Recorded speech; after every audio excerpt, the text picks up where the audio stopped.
നമസ്കാരം, news prime മലയാളത്തിലേക്ക് സ്വാഗതം. തേജ് നാരായൺ പാണ്ഡെ അഥവാ പവൻ പാണ്ഡെ സമാജ്വാദി പാർട്ടിയുടെ തുറുപ്പ് ചീട്ടായ ഈ സ്ഥാനാർത്ഥിയെ എന്തുകൊണ്ടാണ് അയോധ്യ നിയോജക മണ്ഡലത്തിൽ മത്സരിക്കാൻ കൃത്യമായി ഇപ്പോഴേ തന്നെ അദ്ദേഹത്തിൻ്റെ പേര് പ്രഖ്യാപിക്കുന്നത്? വലിയ തോതിലുള്ള കാട്ടുകൊള്ളയാണ് അയോധ്യ രാമക്ഷേത്ര നിർമ്മാണവുമായി ബന്ധപ്പെട്ട് BJPയുടെ അറിവോടെ നടത്തിയിരിക്കുന്നതെന്ന് സമാജ്വാദി പാർട്ടിക്ക് കൃത്യമായി അത് എല്ലായിടത്തേക്കും ഒരു സന്ദേശം പോലെ അയക്കാൻ കഴിഞ്ഞു. ഇത്തവണത്തെ പ്രധാന വിഷയം അയോധ്യയും രാമക്ഷേത്രവും ഒക്കെ തന്നെ ആയിരിക്കുമെന്നും BJPയുടെ വേര് പിഴുതെറിയാനാണ് ഇത്തവണ തൻ്റെ നീക്കമെന്നും അഖിലേഷ് യാദവ് പറയുകയാണ്.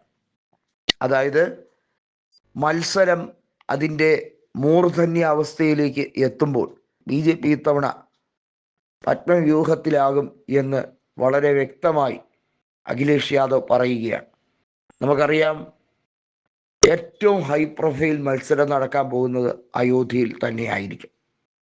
കഴിഞ്ഞ ലോക്സഭാ തെരഞ്ഞെടുപ്പിൽ അയോധ്യ അടക്കം നിൽക്കുന്ന ലോക്സഭാ മണ്ഡലം കൃത്യമായും സമാജ്വാദി പാർട്ടിയിലേക്ക് എത്തുന്ന ഒരു കാഴ്ചയാണ് നമ്മൾ കണ്ടത്.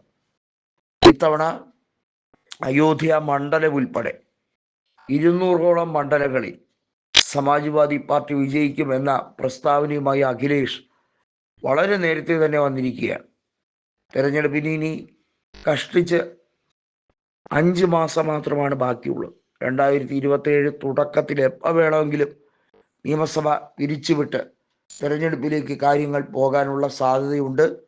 ഈ ഒരു നിർണായക ഘട്ടത്തിൽ അറ്റ് ദി 11th അവർ എന്ന് വേണമെങ്കിൽ പറയാവുന്ന ഈ ഒരു സാഹചര്യത്തിലാണ് അഖിലേഷ് യാദവ് 2 കൽപ്പിച്ച് മുന്നോട്ട് ഇറങ്ങുന്നത്.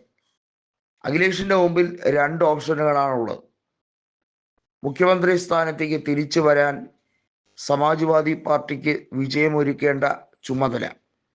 രണ്ടാമത്തെ കാര്യം, കൃത്യമായിട്ടുള്ള ഏകീകരണത്തിലൂടെ ഇന്ത്യ മുന്നണിയുടെ കരുത്ത് വർദ്ധിപ്പിക്കുക എന്നുള്ളത്, അതിലൂടെ മികവാർന്ന വിജയം കാഴ്ചവെക്കുക.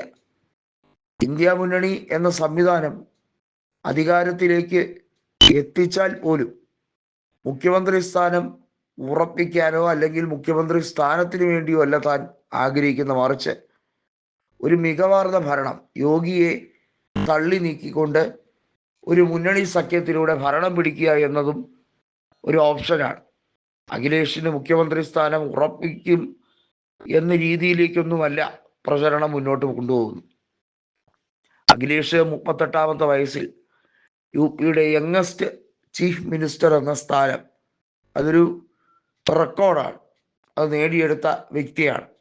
അദ്ദേഹത്തിനെ സംബന്ധിച്ചിടത്തോളം ആ സ്ഥാനം തന്നെ ഏറ്റവും മഹനീയമാണ്.